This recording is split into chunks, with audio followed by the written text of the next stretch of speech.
इस वक्त उत्तर प्रदेश की राजनीति में बड़ी ऊहापोह की स्थिति चल रही है। कई सारे नेता भाजपा ज्वाइन कर रहे हैं, कई सारे नेता सपा ज्वाइन कर रहे हैं, कई सारे नेता कांग्रेस में भी ज्वाइन कर रहे हैं। ऐसे ही एक नेता हैं अरशद खुर्शीद जी, जिन्होंने बसपा से आकर कांग्रेस का दामन थामा है और ये उस इटवा विधानसभा क्षेत्र से आते हैं जो कि वीआईपी सीट है और सिद्धार्थनगर ज़िले में आती है। इसी सीट से माता प्रसाद पांडे कभी यहाँ पे जो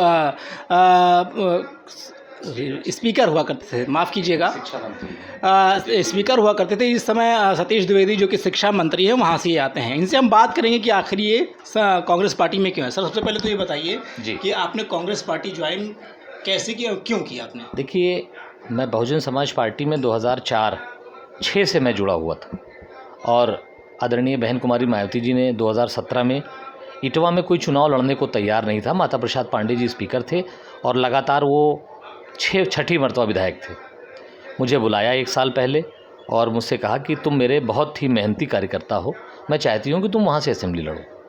बल्कि मैंने कहा भी कि मनी बहन जी वो बहुत टफ सीट है, मगर वो बोली कि नहीं, मुझे मालूम है तुम मेहनती हो, तुम वहाँ पे इस चीज़ को जीत के आओगे। मैंने कहा ठीक है, जो बॉस का ऑर्डर होता है, जिस पार्टी में आप होते हैं, आप उसकी बात को एक्सेप्ट करते हैं।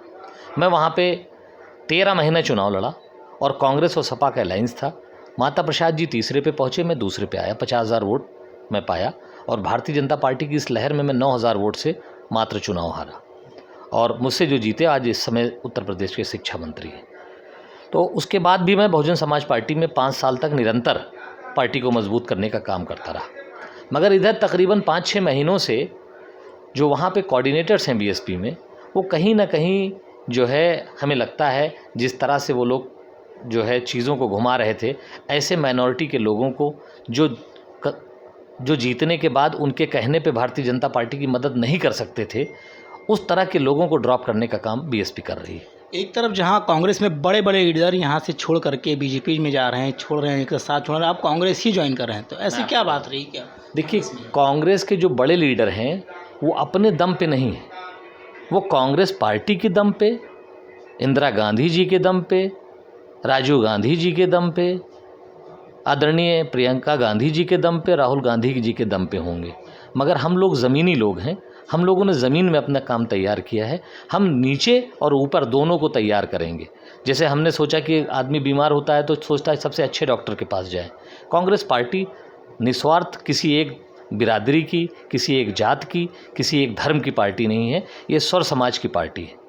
और हमको लगा जिस तरह से प्रियंका जी पिछले 1 साल से, क्या कई सालों से, 3-4 साल से जिस तरह से यूपी में निरंतर गरीबों की बात, किसानों की बात, नौजवानों की बात, दलितों की बात, हिंदू और मुसलमानों की बात, सब की बात करती आ रही हैं, जिनको जो इन सब के हक़ में लड़ाई लड़ रही हैं, उनसे मैं प्रभावित होकर कांग्रेस पार्टी मैंने ज्वाइन किया। बीएसपी के ज़मीनी नेता रहे हैं आप बता रहे हैं, काशीराम जी के विचारों से प्रभावित रहे, उस टाइम से आप जुड़े हुए हैं, तो अचानक से बीएसपी से मोह क्यों भंग हो गया? देखिए, मैं आपको बताऊं, बीएसपी शुरू से कंट्रीब्यूशन से पार्टी चलती थी। 1 वोट 1 नोट पे मान्यवर काशीराम साहब ने इस पार्टी को खड़ा किया था। सरकारें बनी 1 मरतबा, 2 मरतबा, 3 मरतबा, 1 मरतबा 5 साल की भी हुकूमत हमारी बनी बीएसपी में जब तक हम लोग थे। मगर पैसे का चलन उस दल में ख़त्म नहीं हो रहा। और मेरा ये मानना है कि मैं किसी भी दल में हूँ, अगर मैं दल के साथ हूँ तो अगर मेरे पास है तो मैं उस पैसे को लगाऊंगा। मुझसे जो पैसा कहा गया मैं वो भी देने को तैयार था। ऐसा नहीं है, जो पार्टी फंड में कंट्रीब्यूट करने के लिए कहा गया, I was ready for it.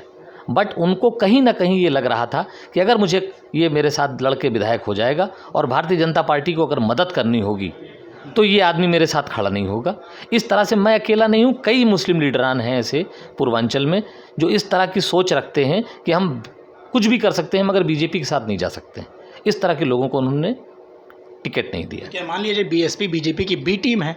अब बी टीम है कि नहीं है, मगर अपने पुराने रिकॉर्ड को देखते हुए कहीं ना कहीं अभी तक तो मायावती जी ने हमेशा बीजेपी से सपोर्ट लेके जो है हुकूमत बनाई। मगर अब की कुछ ऐसा सिनेरियो है जिस तरह से डाइल्यूट होती जा रही है बीएसपी, मुझे लगता है कि अब की हालात ऐसे हैं कि हो सकता है इनको देना पड़े। तो इन्होंने सोचा कि अगर मैं सपोर्ट करूंगी तो मेरे एमएलएज नहीं मानेंगे, तो इससे अच्छा ऐसे लोग जो जीत के आ रहे हैं उनको छोड़ के नए लोगों को लिया जाए जो मेरे बात को फ़ौरन माने। आज आपने कांग्रेस पार्टी ज्वाइन की है, तो क्या इटवा विधानसभा से टिकट को लेकर बातचीत है? अब टिकट आपको मिल रहा है? देखिए, मेरी बात सुनिए, मुझे कांग्रेस ने खुद अप्रोच किया।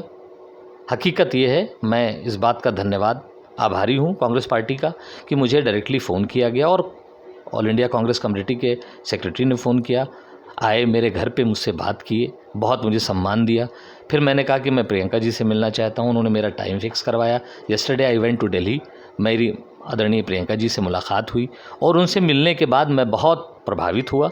और उसके बाद टिकट तो बहुत छोटी बात है, टिकट तो पहली ही मरतबा में उन्होंने मुझसे कह दिया था कि आप 50,000 वोट पाए हैं, फर्स्ट रनर अप रहे हैं, टिकट तो हम आपको देंगे ही। मगर मैं सिर्फ टिकट तक की राजनीति में नहीं सीमित होना चाहता हूँ। और प्रियंका जी से मिलने के बाद जैसा उन्होंने कहा कि हम चाहते हैं कि यंग लोग आएँ, एजुकेटेड लोग आएँ, अगर इस तरह के लोग कांग्रेस पार्टी में आएंगे तो कांग्रेस पार्टी आगे जाएगी।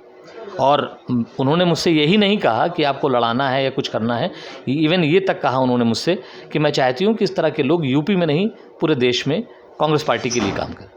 तो ये थे बीएसपी लीडर जो अभी अब कांग्रेसी हो गए हैं, कांग्रेस का दामन थाम कर ये कह रहे हैं कि हम इस पार्टी को और मजबूत करेंगे। चुनाव लड़ना अलग बात है, लेकिन इस पार्टी को मजबूत करने में अपना पूरा योगदान देंगे।